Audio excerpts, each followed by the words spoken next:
What's up, guys? It's Patricia from TarantulaHeaven.com. We've got Miss Spidey chilling in her tank. We also have a visitor today while I'm making a few videos, and I hope that Miss Ava, also known as the Jealous Cat, doesn't get too comfy, because after this video, I am going to stop filming and she's going to have to leave because she is not allowed in the same room as the spiders unsupervised. Oh, she's moving. Oh, she's going to get comfortable again. Well, at least she can nap for a few minutes while I talk. Anyway, I wanted to make a video about a new species of nematodes that is also responsible for making tarantulas very sick and killing them. And I think this is really important to talk about because we still know so little about tarantula parasites and illnesses and ailments and all sorts of things. And a lot of tarantula owners are very worried about their tarantulas interacting with a parasite and getting really sick. So what is a nematode if you've never heard of it? So you might, if you Google, you're going to find pictures of a tarantula's mouth with like a lot of white stringy things coming out of it. And that is what a nematode is. They're parasitic worms that kind of like enter through the mouth. And what happens is these nematodes actually cause the tarantula to starve to death. It's a really slow, painful death. It also causes them to act really strange too. And there are actually over 25,000 different types of nematodes. Only a few are actually harmful to tarantulas, but we recently discovered a new one and you should know about it. This new species was named after Jeff Daniels, the American actor, because of his character in the film Arachnophobia. In Arachnophobia, he saves a town from tarantula infestation. I don't know how you feel about that. I'm personally not too thrilled about it because it continues to make tarantulas out to be terrible, scary things, but whatever. So the nematode is named Jeff Daniels. I don't know if I'm saying that correctly, but the parasitologist Adler Dillman said Daniel's character in the film is a spider killer, which is exactly what these nematodes are. And Dillman studied this after he was contacted by a wholesale tarantula breeder who noticed a weird infection in a few of his tarantulas. And they were having like a strange white discharge coming from their mouth. And until then, the only nematodes found on tarantulas had actually been reported in Europe, found by scientists there. So what does this mean for you guys? So I think that it still means we need to be vigilant about our tarantula's environment, keeping their space clean, checking on their bodies every now and then. I have talked about in the past about just basic health checks, so making sure your tarantula's abdomen doesn't look dehydrated, it looks healthy. Making sure that there's no impacted material around your tarantula's like booty glands, right? So sometimes tarantulas can get really constipated or get waste caked on their butts, and that makes it harder for them to go to the bathroom, and they get backed up and then they can pass from that. But other care, this can be a little bit hard to do if your tarantula is not one that likes to climb glass like this, or kind of just stays low to the ground. But occasionally Spidey will lean against the glass, and whenever she does that, I always make a point to just examine her belly through the glass. And while I'm looking to make sure that she's clean, that everything looks okay, there's no weird marks on her, but I'm also definitely making a point to look at her mouth area too. Now, tarantulas sometimes can do weird things, like sometimes Spidey has like dirt in her fur, and I don't know what she was doing to make that happen. Like, was she eating dirt? Like, what is going on? But it's really important to make sure that there is no white stuff around the mouth. Now, sometimes this can be debris from a meal, but generally you want to make sure that this area looks pretty clean. There's no like white mites around, there's no worms moving, it's very clean.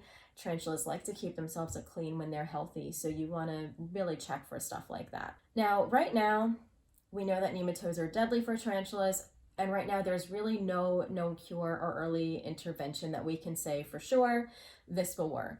And what happens is, once a tarantula has nematodes, or is it nematodes? I feel like it's definitely nematodes. Sorry, guys. I feel like someone's told me how to say that word before and I totally forgot. So we'll say nematodes. So their body starts to be taken over by parasites, and they might do weird behaviors like walking on their tiptoes and not eating. And walking on tiptoes isn't always a sign of nematodes for tarantulas. Like some of our tarantulas go on their tippy toes when they're doing like the happy dance when they're eating, or they just do weird poses. But if your tarantula is doing that and they're also not eating for a while, and they also have this white film or discharge coming from their mouths, that's a good sign it's probably nematodes, unfortunately. And then the appendages that control their fangs stop working. And Dillman said that it may take months because tarantulas don't have to eat particularly often.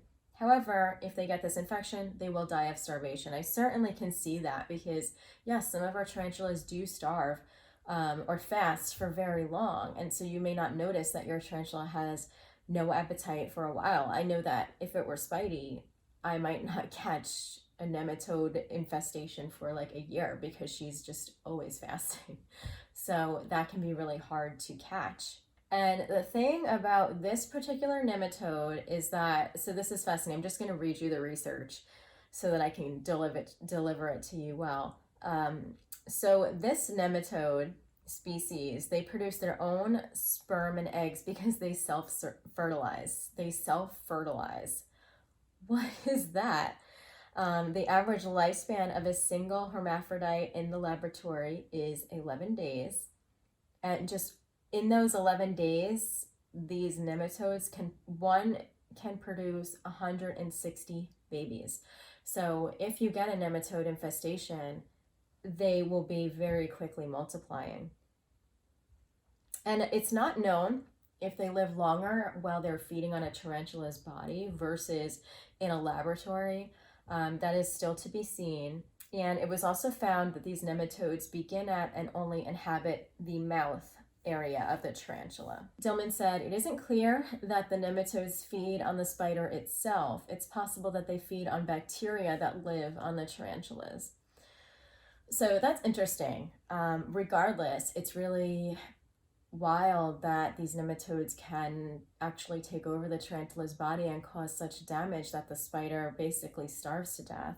We don't really know how this parasite is able to hijack the tarantula's organs and their behavior. The good thing is that nematode infestations are kind of rare, but this doesn't necessarily mean that we're in the clear. Dillman believes that this might actually just be because we're not likely to study tarantulas and that information is limited. So this is what Dillman said. Nematodes have been around for hundreds of millions of years. They've evolved to infect every kind of host on the planet, including humans. Any animal you know of on planet Earth, there's a nematode that can infect it. So that's kind of scary. And I know that, maybe only a few of these parasites can infect tarantulas, but considering that we have no known cure and we don't really know how to intervene, it can be hard to intervene due to those long fasting periods. So continue to stay vigilant about it. You don't want to make your tarantula uncomfortable by turning it over on its back and inspecting its mouth every day.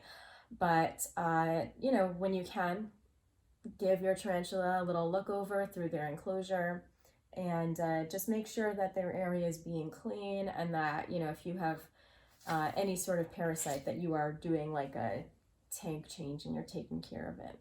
And you're also maybe separating them from your other spiders. Anyway, I know that wasn't really fun information to spread, but I want you guys to know the new studies and the new research that are coming out.